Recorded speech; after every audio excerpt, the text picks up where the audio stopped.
Americans do not like Trump's immigration policies. I say again, the majority of Americans, according to a new poll, don't like Trump's approach to immigration. This is a big honking deal. So what do we do about it? We'll tell you. Also, is Trump backing down on China tariffs? Separately, Pete Hegseth is in political trouble for being extremely bad at his job and, let me check my notes here, basically being exactly the person he has appeared to be in the past. Finally, we're going to try something new today. We're adding a segment at the end we're calling Alt Media Corner. We're going to dive into some of the less mainstream media moments that are actually shaping our politics much more than the stuff you're seeing on the evening news. Welcome back to the podcast for the 54% of Americans who regularly vote for progress in every election and want to convince their friends and family members to join our majority. This is Majority 54. All right, Jason. I think we were fairly dour last week, so I want to bring folks up, not artificially, but because I think there are some possible checks on Trump that are coming into view this week, and we're going to review a few of them. Number one, the markets and the economy. Okay, we've long felt like maybe because of Trump's ego, he wants a Trump stock market surge, right? And there were some worrying signs over the past few months that he just didn't give a fuck about the short-term stock market and cared more about tariffs. And his actually seems like sincerely held belief that we should reindustrialize our country, as foolish as it was. But now he backtracked yesterday, and we don't have to go. I definitely don't want us to get into the habit of going through the details of the 2 steps forward, 1 step back on tariffs. But he essentially unilaterally back down yesterday. There wasn't like a real concession from China. Trump basically signaled that he was going to soften on China. He also backed down, at least for now, I don't truly trust this, on his threats to fire the chairman of the Federal Reserve.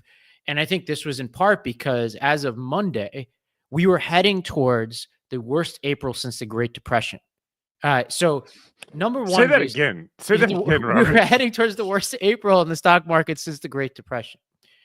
And Jason Furman had this really interesting tweet storm in which he essentially made the point that even if Trump gets rid of Powell and starts to decrease the interest rates, there's something called the risk premium, essentially meaning like if you're a lender and you're like, all right, whatever the Fed says the rate should be, I'm worried about this economy. I'm worried about the president firing the Fed chair. I'm worried about more herky-jerky tariff stuff and immigration stuff and out of control deficits. So whatever you tell me the interest rate is going to be, I'm going to add a couple percentage points to that as a risk premium. And what Furman was saying is that Trump's behavior would dwarf anything that he would get from firing Powell and lowering interest rates, even if he was given the authority to do that. What we talked about last week is that the DGAF version of Trump is that much more scarier than the version of Trump that we've been dealing with, right? And what makes Trump so difficult in this world, this DGAF world, I don't know if you can hear my dog defending us from the UPS guy, who I went to middle school with, by the way. The poor guy puts up with the dog so well. But anyway, the DGAF version of Trump is scary because usually with a politician, including Trump most of the time, you can predict their actions when you understand their incentives. What you can't really do with Trump is psychoanalyze him and figure out what he's going to do next based on whatever's going on upstairs. But you can usually pretty well figure out what his incentives are. And if Trump is non-responsive to economic trends or political trends, like basically his popularity or really his legacy, because, he's not going to run for a third term no matter what he says. If he's unresponsive to those things, how do you respond to the guy? How do you resist him? How do you work around him? It is very frightening. Yeah. The other piece of evidence here that maybe like the laws of gravity apply to Trump is some polling that just came out. And I think this is related, right? Like the economy is related to Trump's ego. Polling is part of his ego too. Like he wants, he wants to be loved. He particularly cares about the MAGA base, which I think like is pretty durable. But you're even seeing some backsliding from Trump in latest polls among Republicans. But more worrisome for him is for everything that's happened, we've already talked about on this podcast that he was underperforming on the economy. He was underwater on the economy as of the past few weeks. But now we're getting polls, multiple polls today coming out in the past 24 hours that show that his approval rating on immigration is underwater. And that is a first. That is a first. I mean, the dude came down the escalator and made stuff up about Mexicans. I mean, like it has been the center of his identity, politically since, I mean, and honestly, even before that, if you think about the way he talked about politics, there's been two things really at the center of his political identity going back to before he was a politician to when he was a Democrat to all that stuff. One was protectionism, which we're seeing run amok right now. And then two, is sort of anti-immigration stuff, which came a little later in his rhetoric, but has always been. And some, I guess it came at the same time if you see it as just flat racism, which he was engaging in, like with the Central Park kids and all that sort of stuff. But yeah, if that is starting to be problematic for him, that is a canary in the coal mine. Yeah, and one part of this, what could be happening here. Well, let me take a step back on that part. We've been told by a lot of people, including I listened to Hacks on Tap. My former boss, David Axelrod, friend of the pod, has been on this pod before. Axe and Murphy and Heinelman were talking about this Abrego case, which we're going to talk about in a second, over the past few weeks. And essentially we're saying, stay on message, talk about the economy. This is, on Trump's turf. And I think this is a lesson for us that if we're right about something and it's moral, full stop, it's important to talk about it. And we can't be political operatives every single day, right? We can't be like, where's the polling going on this issue? If it's wrong, it's wrong. If we're right, we're right. We should talk about it. Well, sometimes you have to win an argument. That's the second part. Yeah. Convince people that you're right. And I think in this case, we have been convincing people. And I'm proud of the coalition in general. I wish we saw more electeds talking about this, but podcasters like Tim Miller, who are hardly super liberal, but are a part of our coalition, but talking about this every single day. For those who don't know, Tim Miller ran Jeb Bush's presidential campaign. Yeah. Talking about this every single day, right? And then you had Van Hollen going down there, and as frustrating as people at Rogan are, and we're going to get to some clips later on about his podcast, even he came around on this. Let's go to a clip from this week of him talking about due process. About due process. No, fuck that. But here's the problem with fuck that. The problem with things that are going in a radical direction, and then there's an overcorrection. So the overcorrection is lack of due process. The overcorrection is like round them all up, ship them to jail. Like, that's like some things that you say when you're not thinking things through. Like, what do you do about all the criminals? Take them all, fucking send them to El Salvador. Yeah. What about due process? No, fuck that. But here's the problem with fuck that. What if you are an enemy of, let's not say any current president. Let's pretend we got a new president, totally new guy in 2028. And this is a common practice now of just rounding up gang members with no due process and shipping them to El Salvador. You're a gang member. No, I'm not. Prove it. What? I got to go to court. No, yeah. No due process. That's dangerous, Joe. That's dangerous. That's dangerous. That's dangerous. We got to be careful that we don't become monsters while we're fighting monsters. I think due process exists for a reason, and the reason is it is horrific for someone to be accused of something they didn't do, be imprisoned for crimes they didn't commit, and then live in a cell, live in a cage with a bunch of people who did commit shit. Here it is, Benjamin Franklin. It's better 100 guilty persons should escape than one innocent person should suffer. That is wisdom. Yeah. That has survived hundreds of years. It's incredibly accurate, and it is the foundation of freedom. Like, we have to make sure that these people are actually guilty, otherwise we become monsters. You can't, like, what is that? When you fight monsters, be careful that you don't become one. Become one. Yeah. Yeah. That's very important. It's very important. You can't do that. It's one of those things where to support one side of this, you have to deny some like basic human values. Either way, like to support just rounding people up and just assuming they're all gang members. I'm not saying they're doing that, but this is the worst case scenario, right? Yeah. They get a bunch of people in a room, they rope them all in, and one guy's just someone's cousin picking someone up to give him a ride home. That's possible. And now you're back on the one innocent person now you're right back. And what if with that dude is not doing anything wrong and he's got some stupid tattoos and they decide that this guy's a gang member, and now you're in a prison in El Salvador and you're not even from El Salvador. And now, you were just a hairdresser or you were a tattoo artist Family or whatever man. you are. Yeah. You came over here and maybe you got a green card and maybe you don't. Maybe you were just given asylum, because a lot of people from Venezuela were given asylum in America. Yeah. And then you get shipped to El Salvador, where you're not even from El Salvador. So that the fact that exists scares the shit out of me. Okay, here's why this is exciting to me.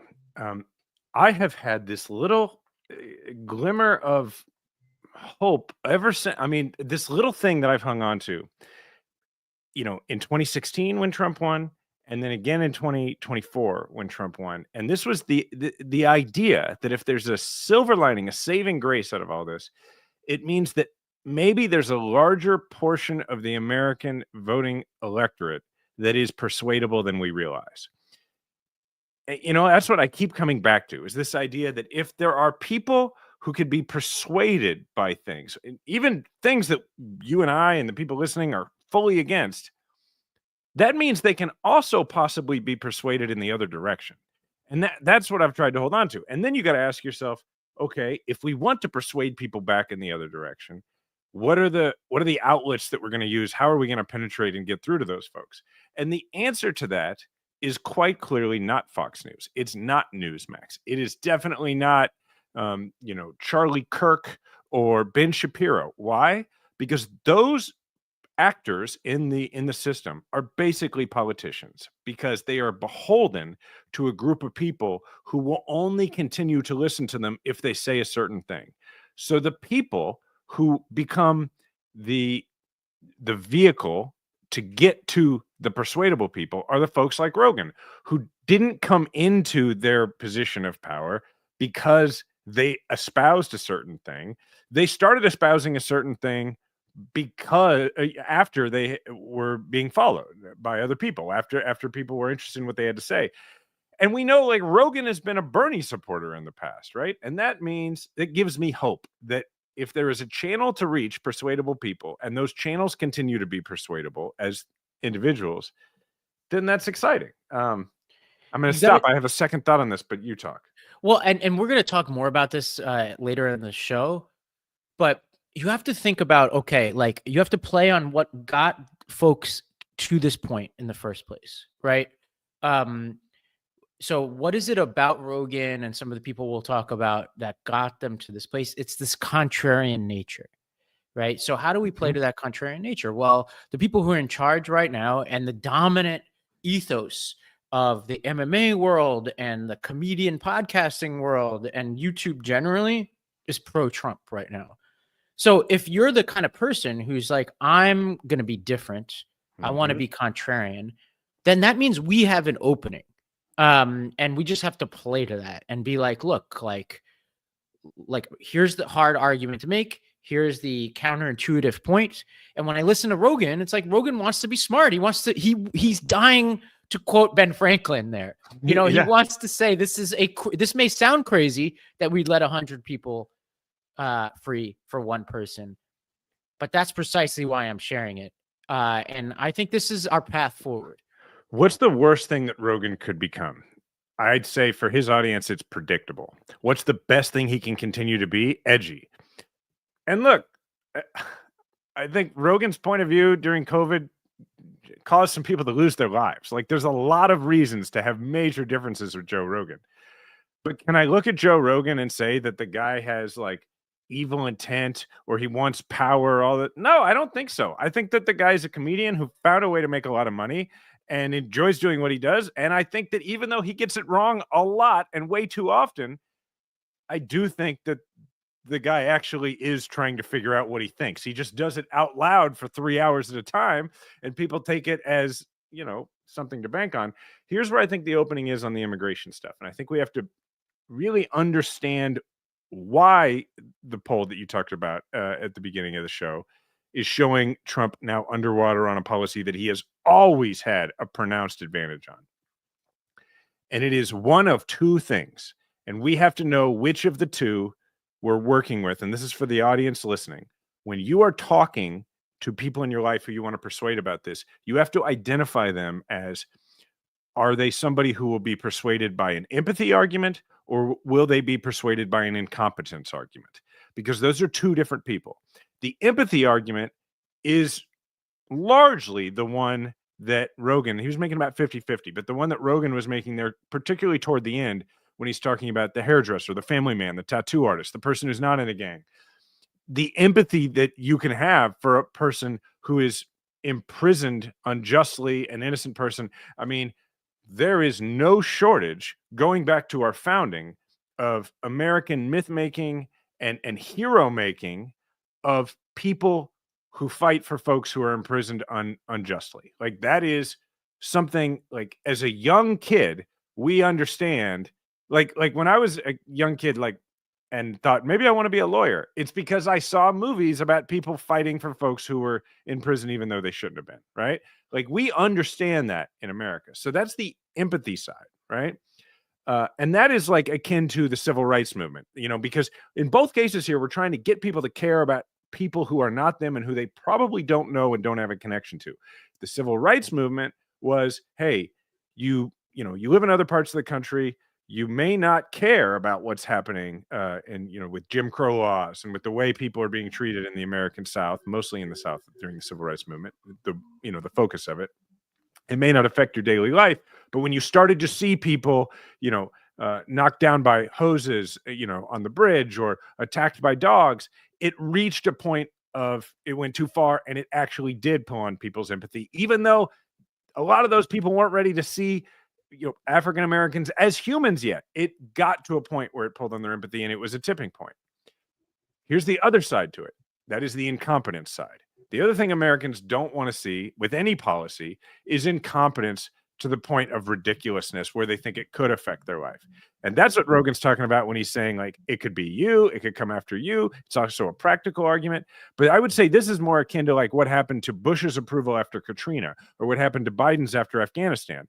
Most people didn't live in New Orleans. Most people didn't, sadly, know anybody who was fighting in Afghanistan, or certainly most of people who didn't serve in the military didn't know anyone in Afghanistan.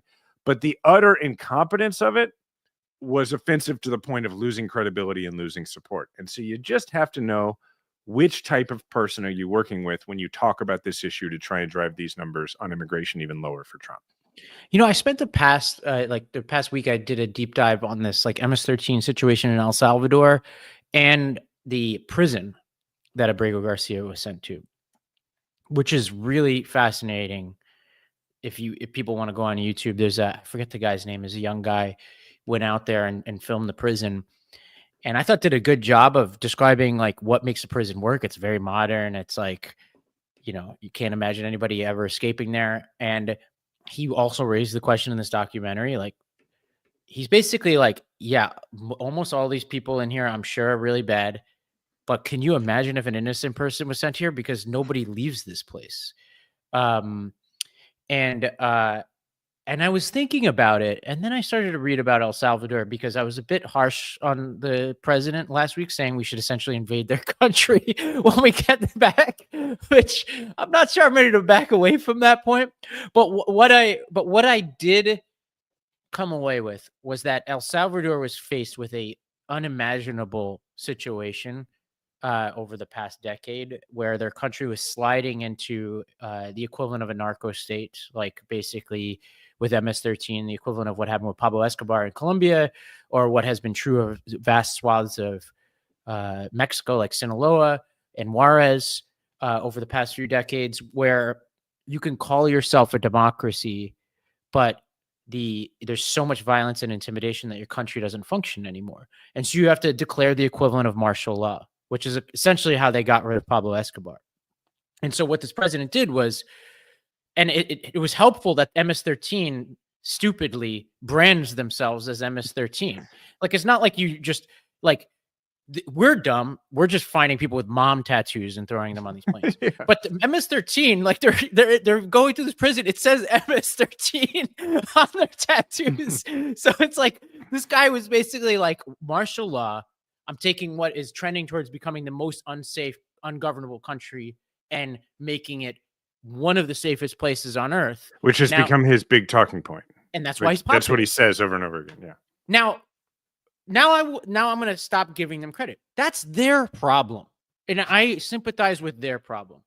But their problem shouldn't be our problem. We're the United States of America, and we can afford due process in this country. Yes. Like, they can't in some ways. If I were sitting in El Salvador, I would take a serious look at what they're trying to do, and I would be way more sympathetic to it.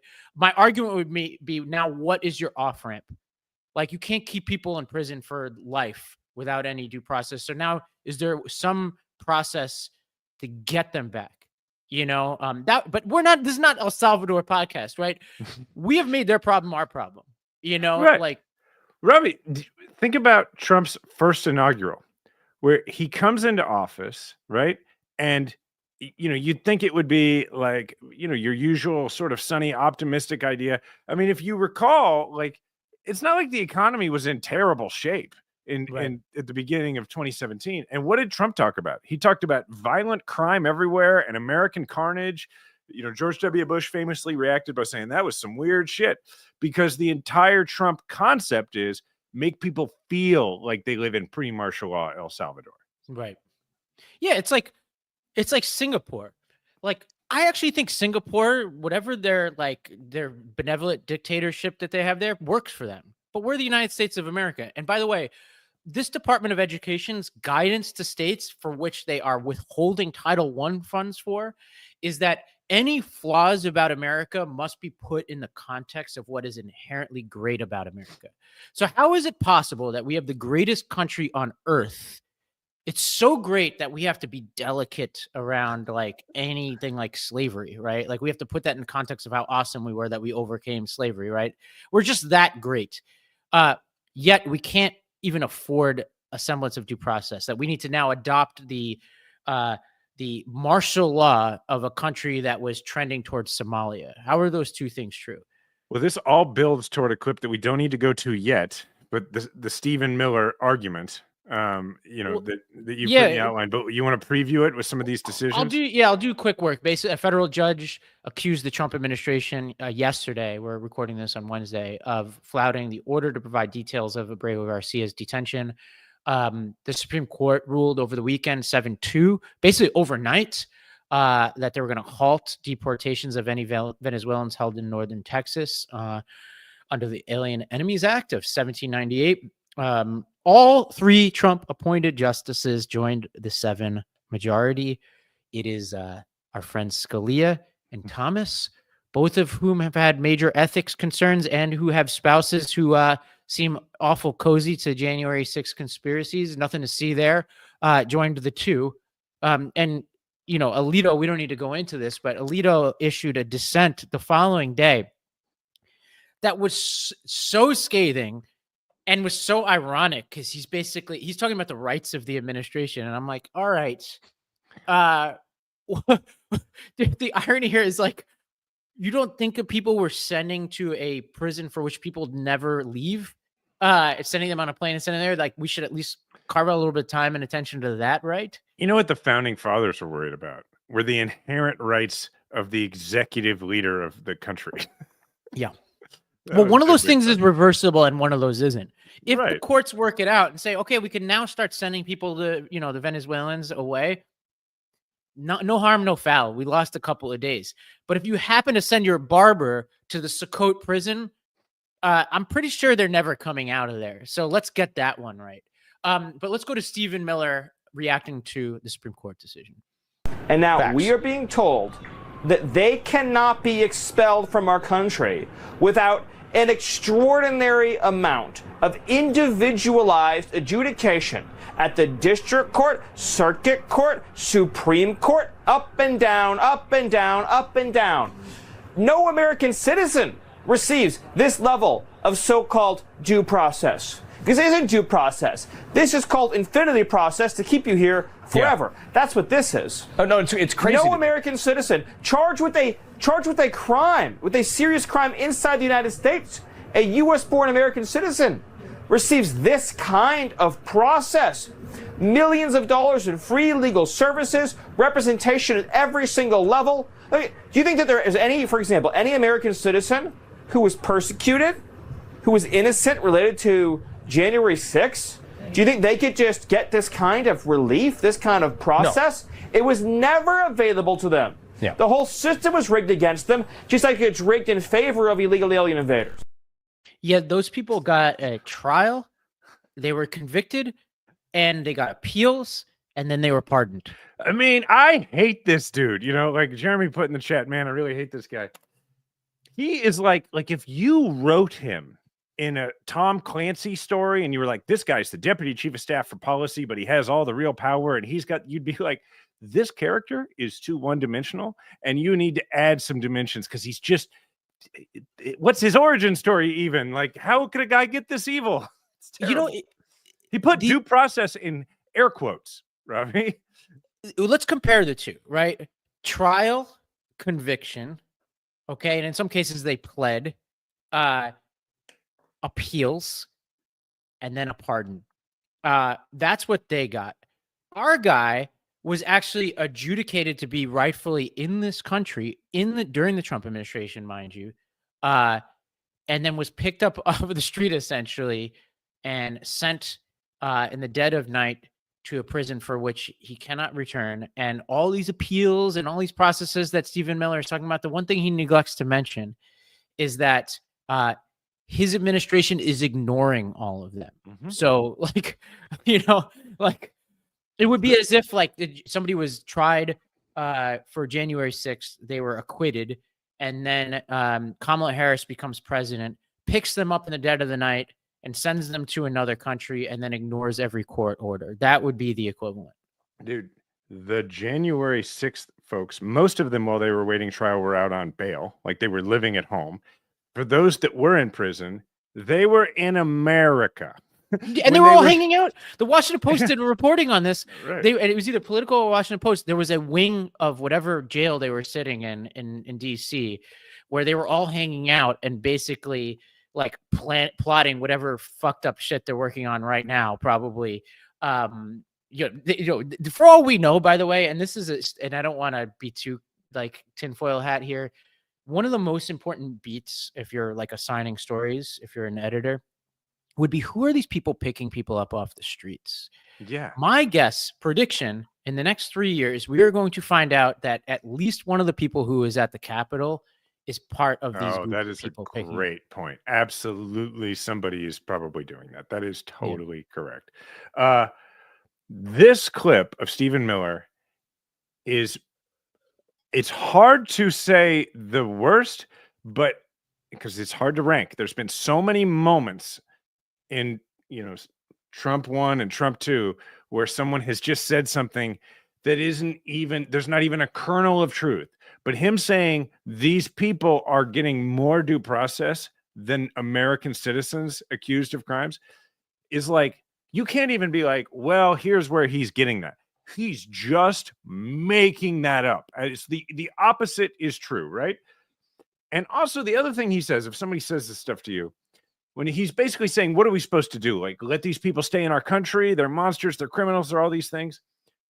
When these people are getting, if you detain someone and you throw them in jail and then you go through the process of giving them due process, they're in jail. If they're a danger to people, there's a term in prosecution called specific deterrence. You have specifically deterred them because they can't do crime. They're in jail. Right. There's no reason not to give them due process.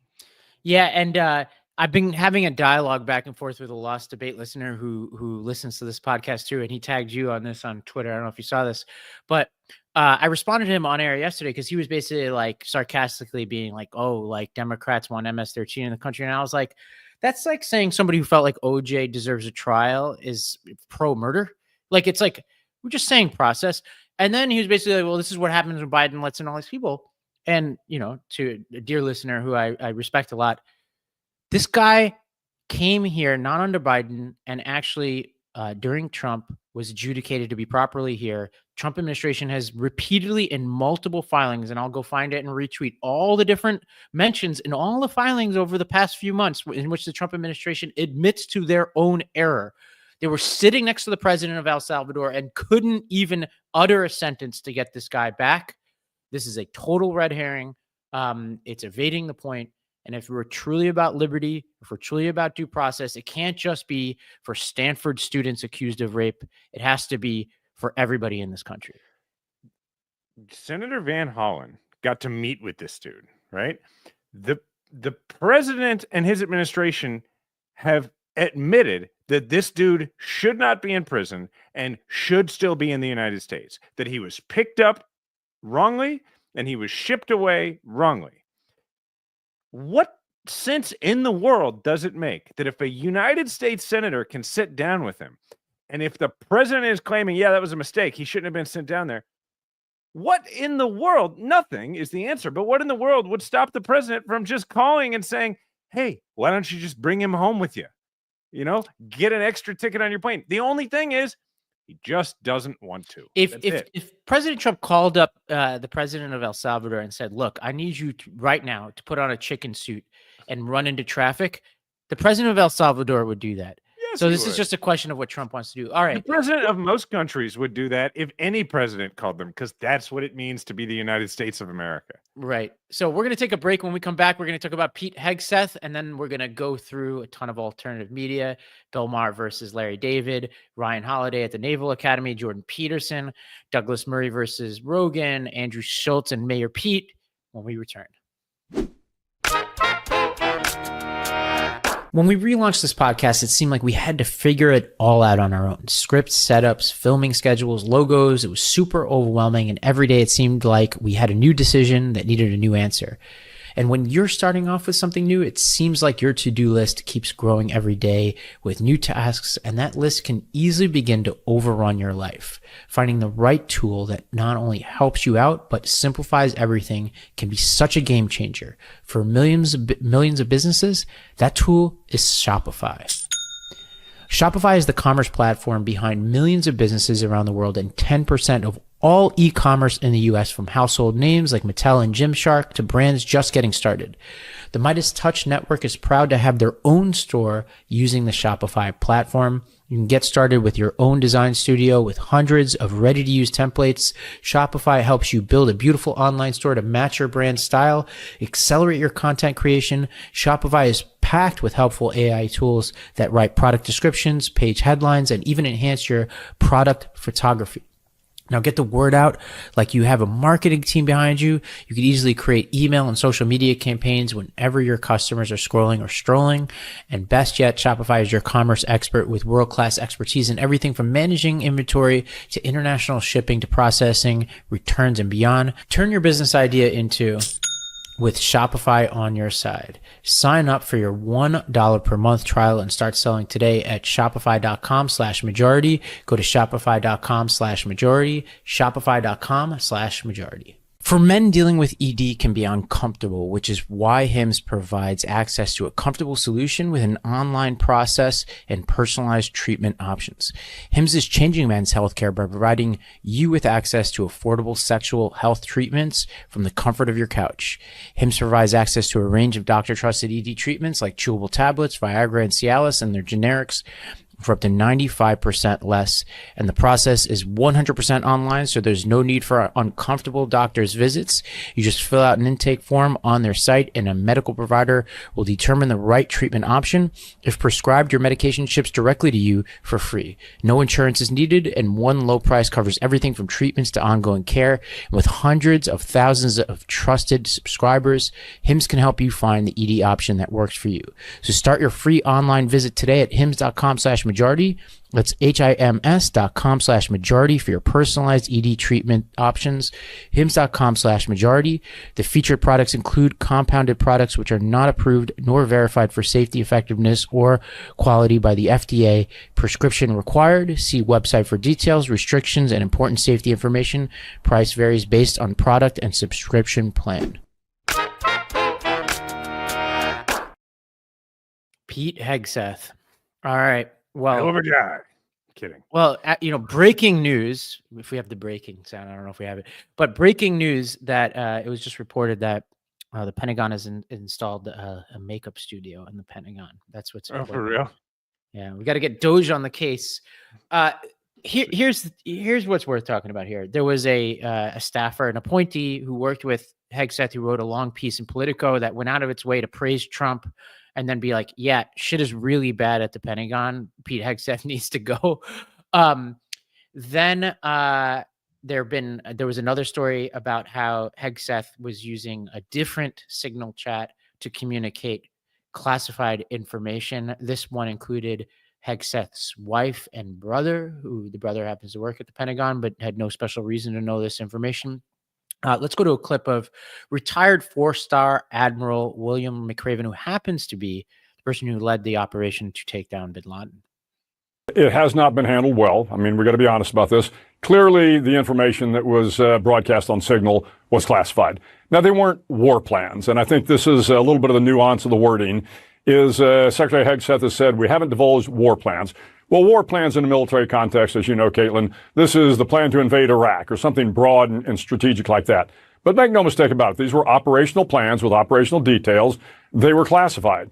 But you'll also recognize that there was not a single uniformed person on any of those Signal chats, because I have no doubt that had there been a military officer on those chats, they would have said, Mr. Secretary, it's a bad idea using this. We need to go to our secure network to be able to talk.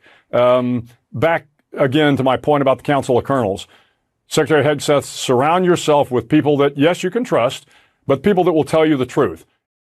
What I love about this interview is I can't remember if Council of Colonels is the name of the book, but I watched the whole interview. Whatever the book's title was, this guy was just nonstop throwing it in there. Be like, and that's why we need to lead decisively. Yeah. Like, and he just kept doing it. And it was like such a serious point and such a serious man. And I'm like, God, your publisher has gotten in your head. You're such a rule follower, McRaven. You're not in the military anymore. You don't have to listen to them. Well, he wants to sell his book, man. He knows. Come on here. We'd love to have you. Okay. His point is correct about the difference. I mean, Hegseth is trying to make a distinction without a difference on the idea of war plans. He's trying to say, well, look, they weren't war plans. Okay, look, if you're in an F-18 and you're flying toward targets and Houthi targets, what gives you confidence that you're not flying into a trap, that surface-to-air missiles are not, waiting for you, that no one has been alerted in the air defense network down there? What gives you confidence is that you have the element of surprise. The element of surprise, probably matched with maybe, with numbers, with like mass numbers. Those two things probably being the two greatest tactical advantages that you can have in war. And if you are on an unsecure network and you are a person who foreign collectors are constantly trying to collect on, like, make no mistake, if you are the Secretary of Defense, if you are the spouse of the Secretary of Defense, if you are anywhere in the Secretary of Defense's orbit, professionally or socially, you are a target for collection by foreign intelligence operatives. No question about it. And if you are giving timing over an unsecure line in any way, you are sacrificing the element of surprise for that American service member who has signed up to take that risk. That is a big damn deal. It just is. Yeah, and I had my own personal version of this when I was special assistant to Susan Rice. And, I've always joked that I was like a slightly more substantive Gary from Veep, but I was the most visible staffer she had because I was always with her. And we were at the UN, which meant that, the UN, for people who aren't familiar, is the site of more intelligence gathering and covert operations than anywhere in the world. And what that meant was, I'd like to think I'm okay in this department, but not that good. Every beautiful woman from every embassy in the entire city wanted to talk to me all the time. Right. And so I was a constant target for this kind of stuff, which is disoriented and awesome at the same time. And make no mistake, crazy. Robbie. There were rooms around New York and back in other countries where there were whiteboards with your picture on it, and there was a collection schedule of. That's how it works. They were scheduling, and they had they had shifts and that sort of thing. They had notes. There's a whole file in multiple countries where they were like, this is the progress we've made with this person. This is what, this asset learned about his personal life from a conversation with him at a bar. That's how it works, man. When I was in Army intelligence school, they taught us if you're going to go out to a bar, even while you're a student here in nowhere, Arizona, okay, Sierra Vista, Arizona, outside Fort Huachuca, if you're at a bar, if you're going to drink a beer, you need to drink a beer like this, right? In nowhere, Arizona. Like, people vastly underestimate the level of foreign collection that goes on. Well, let's skip the rest of the Hegseth conversation. It's predictable. The White House is standing by him. They're worried about leaks. There's a lot of speculation that Trump's patience is wearing thin. Nobody really knows. Trump values loyalty above all else.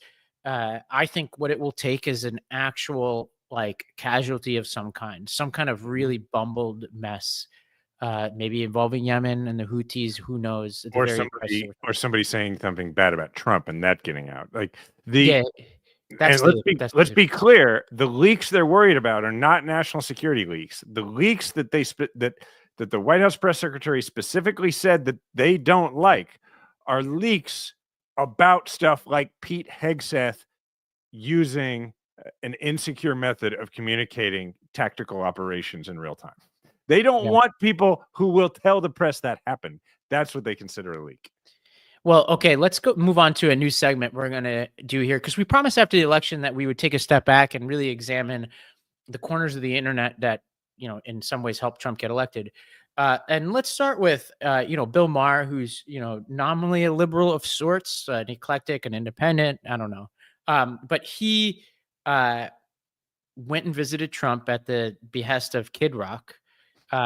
He gave a readout on a show, which we won't play because we don't want to get in trouble with HBO, but essentially was like, hey, this guy was more friendly than I thought. He laughed at jokes and he's like, this is progress or whatever. And Larry David gave a response in the New York Times. Did you read this thing? Yes, I read it. And I watched the Bill Maher thing, and then I clicked on the link that you gave me for the Larry David response. And when it popped up, I laughed out loud when I saw the headline. Yeah, what was the headline? You want to give us? I think the headline is, Larry David, my dinner with Adolf. And he basically quotes, so in some cases he talks about other things, but he in some places quotes Maher directly, but just changes the context to make it about Nazi Germany as a way to parody what was happening here. And I think this gets to, I don't think we need to spend a ton of time on this one, but I think it's notable for a couple of reasons. One is we were talking about our efforts at diplomacy. Mm-hmm. The right wing has theirs. They're trying to win over, Maher, for people might love him or hate him on this pod, but he is somebody who voted for Harris and who has been engaging with the other side, quote unquote, for a long time. And this was, I think, an effective way to soften him a little bit. And I do think, as much as I respected a lot of what Maher has had to say over the years, this did strike me as naive in a way that Larry David, I think, exposed pretty well in his piece. Yeah.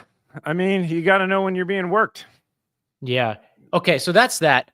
Ryan Holiday, who I think you might know him. I don't know him, but I'm a big fan. I know some people who know him, but I am also increasingly becoming a fan. Yeah, he's the kind of guy that we need on our side, and he has been on our side recently. He's somebody who came out of the libertarian wing of the sort of author world, and then because of COVID and free speech and being a writer himself and a parent, I don't know for sure if he voted Harris, but I would say with 99% certainty based on a lot of his public communication he did. And he's very popular. I think he's been on Rogan multiple times. He's popular with a lot of these alt media figures. He's been talking about free speech and book banning for a while. He was invited to give a speech at the Naval Academy, and he was planning to mention the fact that they were banning books like Maya Angelou and books about the Holocaust and stuff. And then they canceled his speech, and then he wrote a piece in the New York Times that I thought was quite persuasive. That basically was the speech that he would have given at the Naval Academy. Well, and apparently he's been he's had this relationship with the Naval Academy for a few years, and he's been going in, and he's had the opportunity to sort of be part of not the curriculum, but a featured speaker there for midshipmen. And what I think is very interesting is that specifically my understanding is they were going to let him give the speech so long as he, censored himself and did not mention those things and did not criticize them. And what I think is interesting about it is that while it is sort of reading as him criticizing the Naval Academy, which he is, for I stay in touch with a lot of other former military officers and people like that, and we have actually signal chats sometimes where we talk about this kind of thing, and the places where we see it happening. And what we tend to focus on as military folks or former military folks is the downstream effect that Trump's policies are having. Because when you're at the Naval Academy, it's not just like any other college. Like, it's run by military officers, it's run by naval officers, and they're being given orders about what they can do and what they can't do. And this is a really clear example of that. And to your point about this being an alternative media corner, this is somewhere where there are people on the right and left who subscribe, so to speak, to the wisdom of Holiday, and he's speaking directly to them and saying this is really wrong, and here's why. Well, in another clip, and Jeremy, we only need to play like 30 seconds of this. We just want to get the gist of this one. But Jordan Peterson, who's now on Ben Shapiro's network, The Daily Wire, has been speaking to young men, and as I would say is significantly red-pilled, is trying to grapple with the fact that, hey, a lot of these people on the right seem like they might be psychopaths. And this is him talking about this. You also set that conversation up, but it poked up and made itself manifest in that conversation. And the issue is, how do you identify the psychopathic pretenders? And it's even worse now, and then make a barrier, right? Now, the right was calling for the left to do that for decades, and they didn't, and they couldn't. And the left is not good at drawing barriers, partly temperamentally. The right is somewhat better, but there's no shortage of monstrosity there. And so then the question is, how do you draw the line? And that's kind of what because I've been watching these right-wing, they're not right-wing, these psychopathic types manipulate the edge of the conservative movement for their own gain. And a lot. Yeah, so a couple of things that you'll notice in this clip that I want people in the Midas Mighty to point out every time you see it, because this is a move that you see. He can't criticize the right without criticizing the left. That's number one, and that is a Ben Shapiro special. So there is, what Ben Shapiro says, if I ever have the opportunity to debate him or something, he'd be like, I've criticized the right X million times. I'll be like, how many of those things were not couched in the left does this thing too? And they're worse. Yeah, and they're worse. Number two is he exaggerates everything about the left and minimizes everything about the right. So he says that we don't police our own. Anybody who listens to this pod, what have we been doing all these years? What is it, the lost debate? What is the entire conversation between Matt Iglesias and Ezra Klein and AOC versus John Fetterman and Jared Polis? Come on now. So that is full on fabrication. We could be charitable and say exaggeration. And then when he tries to get to his point, he then won't even call the people right wing. Yeah. Meanwhile, the president of the United States is one of the people he's describing. Yes, is one of the people he's describing. And so I just want to point this out because these are moves, right? And these are moves. Yeah. Now, I find it funny that he's trying to figure this out in real time. By the way, on a podcast, Rogan, where Rogan has in recent memory had on Holocaust deniers on his podcast. And he's like, where is this coming from? It's crazy. You talking about Rogan or are you talking about Peterson? Sorry, Peterson on Rogan. Yeah. Got well, he's he can't be like, you know what? And so let's actually continue, because on that point about Rogan, he had on this guest, Douglas Murray, who is I would say, to put it lightly, immigration skeptic from Europe. He's a bigger deal in Europe than he is in the United States, who's generally been a creature of the right, but who himself has been grappling with some of the things Peterson does, but I would say with a little bit more moral clarity. He went on the Rogan podcast, and this clip has been huge on the internet. Let's go to this one.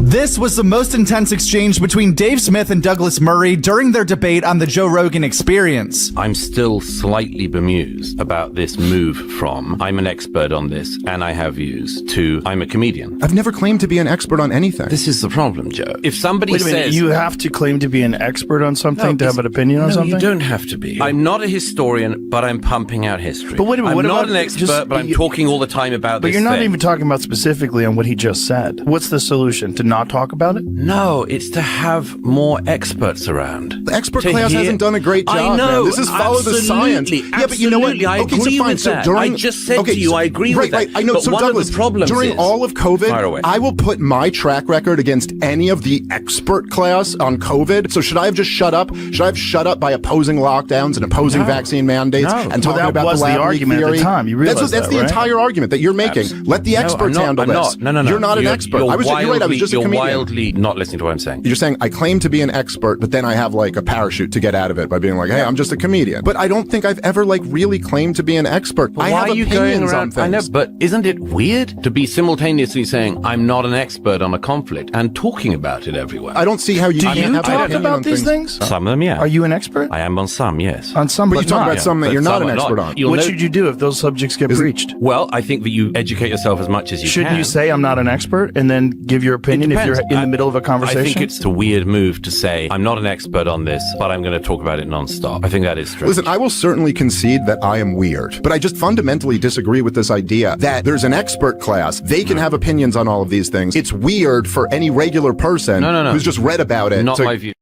So let me explain, Jason.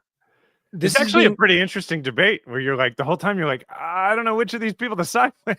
Well, this is both the problem and the interesting part of this. This is generally being scored amongst Rogan's audience as like a 10-0 knockout by Dave Smith, the comedian, over Douglas Murray. So that's not great because you get only so many of these opportunities to have people on there who are going to be like checking Rogan and his guests. Now, the context is important here. So Douglas Murray is very pro-Israel and he's pro-Ukraine. So he goes on the pod and Dave Smith is I think pro-Palestinian and more pro-Russia. I don't want to misrepresent his views, but on the opposite side of Murray on these issues. And according to Murray, he was only allowed on if Dave Smith would also come on to check him. And that was gripe number one, was that he felt like that. But, you know, when they have Holocaust deniers on, they don't have like normal historians on. When they have people who are anti-lockdown or pro-Putin or anti-Israel, they don't always have to have that balance, but it's only balanced when it's stuff that's inconvenient. I think the packaging here is a problem because you have a very like fancy sounding British guy who I think is making an argument from authority. What I would have said if I was him was, I get that there's some things you were right about with COVID. Now we would disagree with like how many of those things you were right about and how much import to give to those, but absolutely, like we can go through it and like a lot of the experts didn't handle a lot of that well. But the idea that we don't need expertise and experts around when we're handling difficult subjects, if you had to go in for brain surgery, are you going to go for the expert or are you going to go for the person who's just curious about it? If you have to travel over a bridge, would you want experts to have built that bridge? Or for people who are casual, hobbyists about building bridges? Like, let's not go crazy here. Also, epidemiology and history are not the same thing, right? Yeah. Like, I guess you, in theory, I suppose, in particularly epidemiology that is a case of first impression, at least in 100 years, you know, like there was a lot of new information unfolding at the time. There was a lot we didn't know. Experts were having to guess. Experts don't have to guess about history. History is what history is. And so, you know, when it comes to looking at current events in the context of history, it is, I think, pretty defensible to say, let's get a historical expert who can tell us what did happen so that we can all agree on what did happen and then place the current, activities into context. I think that's very different than an unfolding piece of science that is still being researched. Yeah, and Sam Harris called this, he plays it playing tennis without the net, where it's like these people like Dave Smith, he's a comedian. He's like, he'll throw stuff out there and he'll be like, I'm just a comedian. So he basically, he's sending the ball back, but it's like, yeah, I don't have to do anything.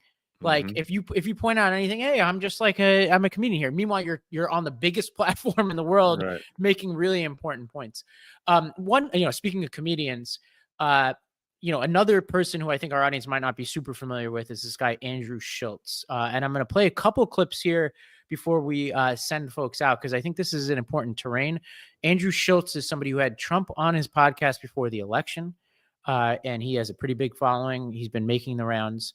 I'm going to first play a clip that if you have kids around, you probably don't want to play this clip around them because he's quite graphic in this clip, but this gives you a sense of where he's coming from. The sides switched so much. You know, when I was younger, like Democrats were cool. They were getting their dick sucked in the office. They were like, right? They were like, they were like supportive of like hip hop music. They said, do whatever you want. Like, we don't want to be in your bedroom. They were cool with gay people. Like, it was cool to be a Democrat. Now, conservatives got 3 baby mamas. The president got 3 baby mamas. He's getting pussy left and right. Right? He's cool. He's the one saying, say whatever the fuck you want. So now conservatives have become Democrats. So I don't think I've changed. I just like the dudes that get pussy and say whatever they want. So it's you want me to be a Democrat again? Get some pussy. Tell me to say whatever I want. I'm there. So there are a million ways to handle a clip like this, right? 2 years ago, we'd be like, oh man, like this is offensive and all this kind of stuff. And look, like we definitely could spend a lot of time on that. But I think it's probably, you could say, all right, let's take your premise, Andrew Schultz, right? And be like, all right, like, what you want is a cool president who's down and who believes in free speech and like individual liberty. Now let's use that frame and say, is it actually true that the guy you say you like is for those things? So that's how I would handle it in the abstract. But I would frame what he's saying, when you're trying to put it into polite terms, I would frame it slightly differently. I would say, it's sort of people who, because I know people who talk this way. What they're saying is, I want leadership that doesn't judge me. Doesn't judge you, and maybe that's more authentic. But then you're sort of like, well, are you sure they don't judge you? Like, are you sure they value you? Right? And that's the road I would take it down. Yeah, I like that. Going. It's kind of 2 ways, right? It's like, do they judge you, and are they authentically themselves? Right. Right. Now I clipped this and then I saw that Mayor Pete before I knew Mayor Pete was on today, Mayor Pete was on, they just released this. So we've got 2 clips of Mayor Pete. The first one is oddly, I think at 1.5 speed for the person who clipped it. So you get a very fast Mayor Pete. Let's go to this one first. Goes into or is supposed to go into here in the U.S. is what then turns around and makes it possible for businesses to thrive. Can you give us an example of that? Yeah, my favorite example is probably the smartphone. So have you ever noticed, like in like talks or like whenever somebody mentions a smartphone, they like start to pull it out of their pocket or touch it. But so the federal government could not have invented the iPhone, right? Like I don't think any of us would want a phone that was like invented by the federal government. That thing would suck. That is like all of the design, the manufacturing, supply chains. That's the kind of thing that corporations can do very well. Yeah. And Apple did it very well, and their competitors. But what makes the iPhone work? Well, among other things, the internet. The internet was literally invented by a federal research project. And it would never have been possible to invent the internet with a private company because you wouldn't have got the kind of capital return, even though it's $1 trillion idea or a multi-trillion dollar idea. Companies can do multi-billion dollar ideas, but $1 trillion idea, like inventing the internet, that requires basic research. And that's the kind of thing the government's supposed to do, among many other things. It requires basic research? What does that mean? Yeah, by basic research, I mean things that are so fundamental that you actually don't know for 50 or 100 years if they're going to have a return. They might never work out. Oh, right? Yeah. You can't look at it as this thing is going to be profitable. It has to be so it's different benevolent endeavor for society. Yeah, it's different from research on like a pharmaceutical company researches a new medication, expecting that they're going to there's going to be a return in the next 10, 20 years. Right, at least kind of within the kind of profit horizon. Yeah. But public parks is another version of this and stuff like that. You can't privatize the public park. Right. This is the whole idea of public goods. Right? This is why we have governments, why we collect taxes. God, we're turning into such lids already, dude.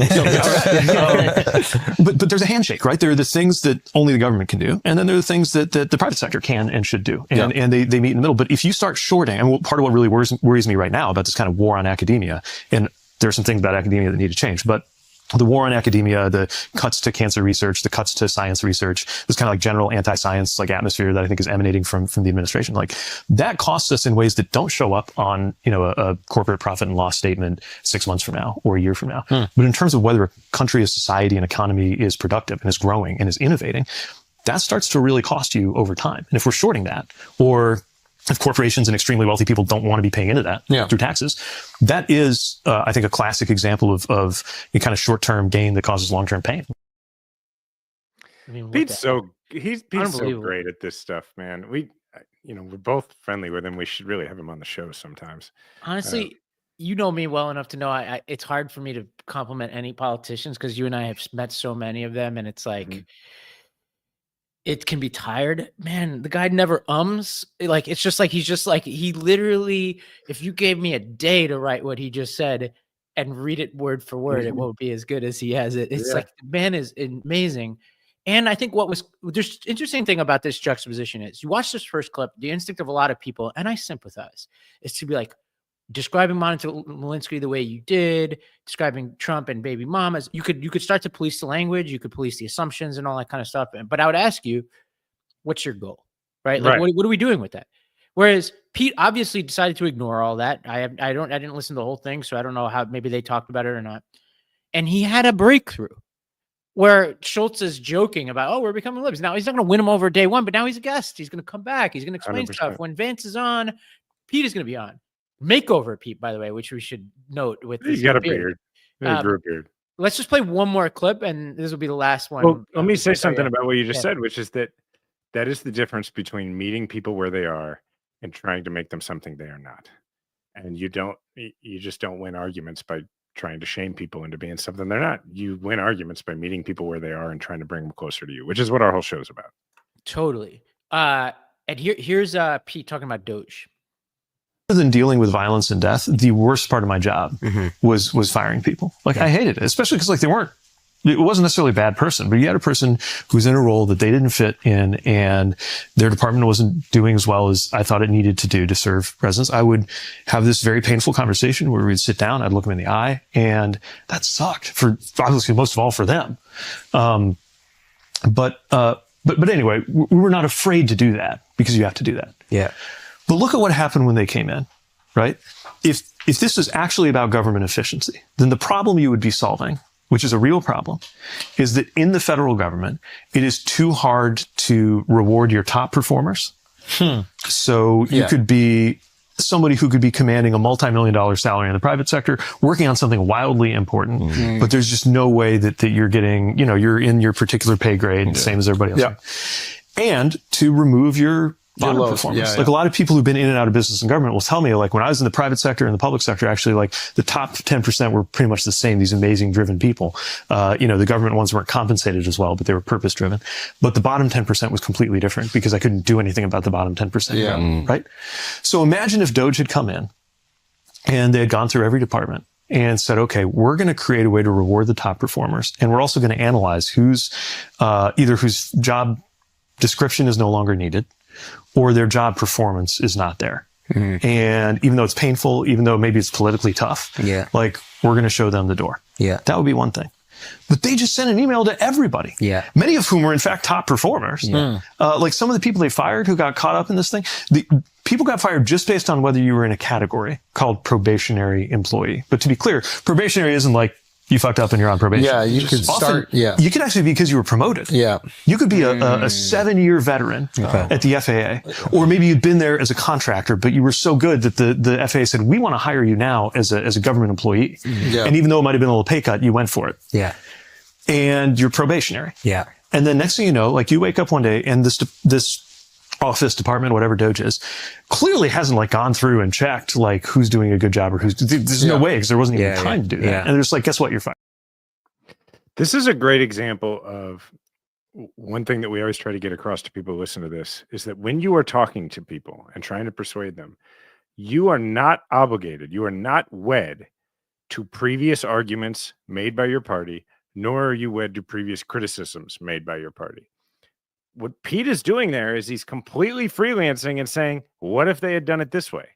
He's not checking to make sure that that's, a policy that Democrats all are in favor of. He's not doing any of that. He's not checking to see if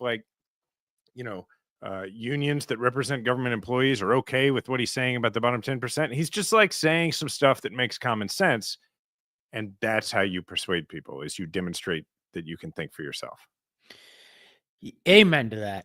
And I have to say, like, Yeah, and he's getting rid of the binary, right? Like what they want us to do is just oppose stuff, right? They just want to be like, okay, we're pro Doge inefficiency, you're anti-efficiency. You'd be like, well, you just do it better. Like, there's a different way to do it. Let me accept your premise that the government is inefficient, and let me talk about how to do it differently and with way more nuance than you bring. And what happens when you accept a premise? You gain credibility, and you cannot persuade anybody if you don't access credibility first. And I have to say, we're many years out from or a few years out from talking about the presidential election. But one thing I would just ask of the Midas audience and our audience is like, don't let people tell you that Pete can't win because he's gay. I've heard that argument before, and I think people are overcorrecting for what happened to Kamala. And I heard this a lot after the election from centrists, by the way, who are like, we can't do this. And even from liberals who are like, we're using all the litmus tests before. And we're like, oh, this is what we got for litmus tests. Nobody's asking you to use a litmus test for Mayor Pete, but allow him to prove himself like everybody else. And I have to say, it's hard to find anybody out there right now who's showing what he's showing right now. Like, we've got plenty of time, and there are going to be a lot of great people who jump into this race, but don't let people tell you that, Bible thumping black voters in the South won't vote for Pete and suburban moms, whatever. Like, use your own independent judgment here. Don't use like these invisible rules out there, because if what you're hearing is persuasive to you, if you're impressed, if you think this is the answer, then don't let anybody tell you that he's disqualified before he enters this race. Candidates are either compelling, persuasive, and relatable, or they're not. And in the modern age, there's not a lot of things that automatically disqualify you from being one of those three things. Talent does not have an expiration date, and it doesn't have a disqualification date either. It just like, you either have it or you don't. Well, one for us, Jason. What's happening in your world, man? I am continuing to recover from the surgery, and it's going quite well. I am now at 42 days since surgery. Today, I've been lifting for the last couple of weeks. I've been swinging a bat. I've been doing those things, and I've been running a little bit, but today I was able to sprint pretty much all out for the first time. And I think, knock on wood, I'm going to meet my goal of not missing any baseball games. My first baseball game is in 5 days, and I'm planning to play. So, incredible, man. Yeah. So I'm excited about that. That's awesome. The weather is perfect, man. I came here back to New York over the weekend. I got to see my mom for Easter, and I was supposed to go back to New Orleans on Sunday night or Monday morning, and I literally have extended my stay in New York like every day I've been here for various reasons. But New York is a 10 out of 10 right now, and I'm just really happy to be back. I'm flying to New Orleans for a couple of days tomorrow, and then I'll be in the woods of Tennessee next week for Power Monkey Camp. Shout out to Sadie. What's Power Monkey Camp? Power Monkey. So Sadie is a listener to our pod. If you remember back in 20, I remember this. I went to this. It was, I think, before we had the pod, but you and I were friends. I went to this camp in the middle of the woods of Tennessee called Power Monkey. People could look it up. It's awesome. They do 2 camps, one in the spring and one in the fall. And it's everything from total fitness newbies. Like, I met a grandmother with her daughter, to like Olympic lifters and CrossFit champions. It's run by this couple. One is a former like aerial, like Cirque du Soleil style performer, Sadie, and then her husband, Dave Durante, who is a former Olympic gymnast. And, Sadie helps me run Squadra now. And I've been promising her I would get back there at some point, and I kept putting it off and off and off. And then I was like, you know what, as busy as I am, whatever, like, I want to go back down there and I want to see these people. It's the kind of energy I need. So I'm heading down there next week and celebrating with them. But folks who want to, sign up for the fall camp, check it out. They're at Power Monkey, I think powermonkey.com or something. If you just Google Power Monkey, they're awesome people, and it's a great time. Awesome, man. All right. Well, thanks everybody for listening. Before we go, just a reminder, our other show, which is on Valor Media Network. It's The Game Within. It's the show where we talk about sort of the intersection of sports and politics, and it's been a lot of fun. And it's, I think people like it. You can find The Game Within wherever you get your podcasts, but we do stream live on Tuesday afternoons as well, so you can find it on YouTube. We've been moving that time around a little bit, but just look for it on Tuesday afternoons and just look it up and you'll see when it's scheduled for. And it drops on audio on Tuesday evenings. So Thanks everybody for listening. Thank you to the Midas Mighty. You can find Ravi and I on social. I'm at Jason Kander. He's at Ravi M. Gupta. I always say please leave a 5-star review, but we did this new thing with Alternative Media Corner. Let us know whether you liked it. Wherever it is you review podcasts, whatever app you're using, leave a review so we can get a sense for whether this is something you want to see us continue to do. So remember, we all have a platform. Make sure to use yours today.